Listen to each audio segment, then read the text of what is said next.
easy to give an answer about how truth is an objective reality, about how truth is the things that happened and the way in which they happened, but it's harder when you get down to the emotional part. Because there are things that we don't know for certain, but we feel. I knew, for example, that I was a man, even though the biological reality of it didn't indicate that way. That was my truth. And sometimes truth is something we have to shape, and sometimes something we have to actively remind. Writing a play about the Holocaust is difficult because there is so much of the truth that we will never know. There is so much that will never have the chance to be told because the people who could have told it are dead. When it came to writing the play that I wrote, I didn't necessarily, write about an actual event with actual people, but I took stories that had been told, and I took ideas, and I took research, and I turned it into something that felt like the kind of truth I could present that would have hopefully made the people proud who couldn't tell their stories anymore.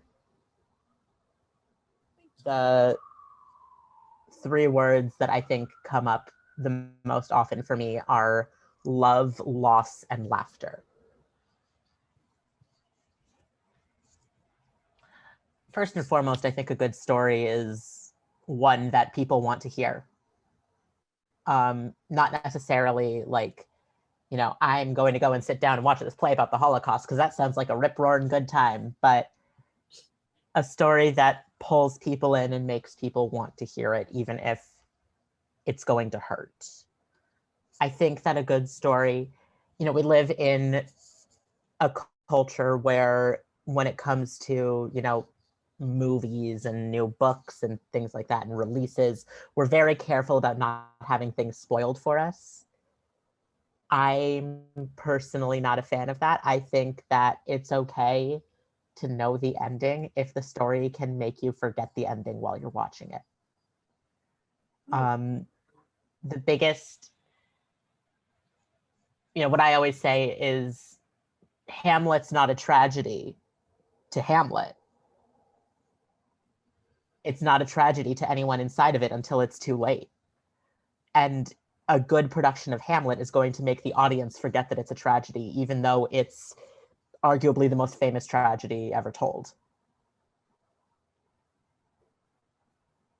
I was lucky. I got into musical theater pretty early. I was, I think, 4 years old. I grew up in Connecticut, and so we were right near New York. And when I was 4, my parents took me to see Beauty and the Beast on Broadway for my birthday, because Beauty and the Beast was my favorite movie. I was obsessed with Belle. According to my parents, every time Belle walked on stage, I would go, oh, it's Belle. And every time she left, I would go, where'd she go? And it was just like, I was so enraptured in it. And I don't think that ever since that moment, I don't think I ever doubted for a second that this was something I could do, that this was something anyone could do. I saw Beauty and the Beast on Broadway and got swept up in the costumes and the lights and the just production of it. But at the same time, I was going with my parents to community theater rehearsals at the community theater group we were running out of our synagogue. So it never occurred to me that theater wasn't something I could do, that theater wasn't something anyone could do. Because I went to Friday night services with the same people who were, on stage on Sunday morning. It's just always felt like it's there for anyone who wants it. God, that's a little devastating.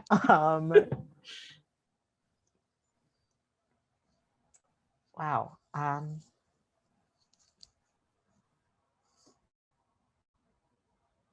would tell them, I'm sorry we didn't make things better enough. I would tell them, I'm sorry that the world is still so cruel after everything you had to do. I would tell them that they didn't deserve anything that happened to them. I would tell them I'm sorry for killing most of them at the end of the play. Spoiler alert to those of you watching this, but it's a play about the Holocaust. I really don't know what you're expecting. I would tell them that people today are trying to pretend that you didn't exist, and you didn't exist. You're people that I made up.